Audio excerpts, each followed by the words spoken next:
Good morning, good morning, good morning, good morning, good morning, Instagram. I hope everybody's doing well.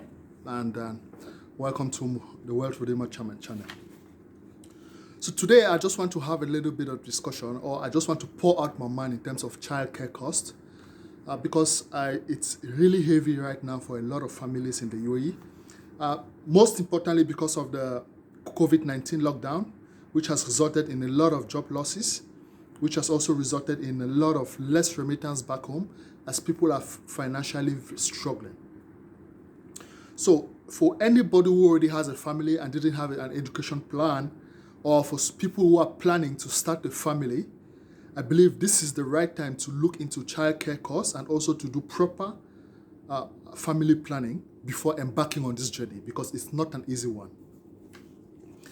Now, if you already have a family, I believe the major challenge will be about managing the cost right now, just to make sure that you and your family make it through happily and successfully, right?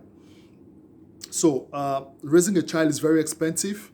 All households, or at least from my experience, most households, the children take more than between 20 to 25% of the expenses once they come.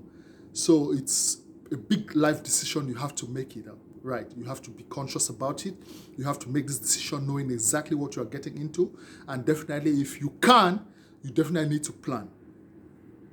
So, like, apart from medical costs and feeding them, the major thing you have to do is school fees. School fees in UAE is astronomical. I mean, it's so expensive. You have to really literally spend at least some household, like a friend of mine told me yesterday, they spend basically 50% of their budget only for their child's school fees. They have two daughters, for their children's school fees, right? So for your children to have proper education, it's very, very expensive in the UAE. So you definitely need to budget for that. Now, for families where the mother is working and the father is working, and they don't live with, say, grandma and granddad or any extended family, maybe uncle or aunties, then you have to start considering nurseries, or you have to start considering nannies. And these are also additional costs. So, say you're considering nannies, you have to start thinking about visa sponsorship costs, refundable deposits, visa renewals, and these are just the basics, okay?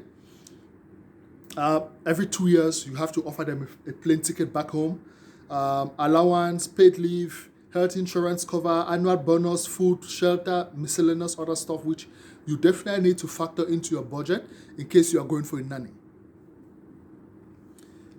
Children are number one shoppers, if I may say. That each time you go into the mall, they want something. So that is additional cost which is coming in. You have leisure costs. You have to take them to the park. They have to play. They have to ride. Amusement parks and all those things. Children are fond of it. Birthday parties, college savings, which is the educational plan. So you have to plan for your child from preschool up to the university. And a recent survey in 2019 showed that from preschool up until university, it's going to cost you roughly around $272,000 for your one child. Right. So it's a huge, huge investment, which you definitely need to consider while embarking on it for you and your spouse. Now, there are some apps out there. There are n number of apps. You can choose any which one you're comfortable with. I will just share some of them here.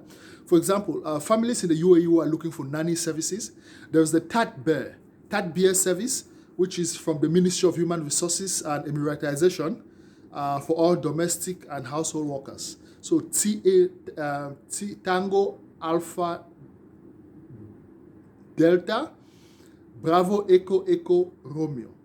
So TAT service offers you domestic helpers if you are looking for those, but definitely they are well vetted, and definitely it will not come for cheap, because this will be a premium service. If you are looking for apps which are going to help you in terms of your savings and budgeting or spending, there's an app called Spending. You can search it on Google App Store or Play Store or on the Apple App Store. There's Paymaster. there's Zoho, and then there's the Ned wallet. So these are just some basics which you can consider when you are planning in order to raise children, in order to properly to have a nanny, in order to have proper family planning, proper education planning.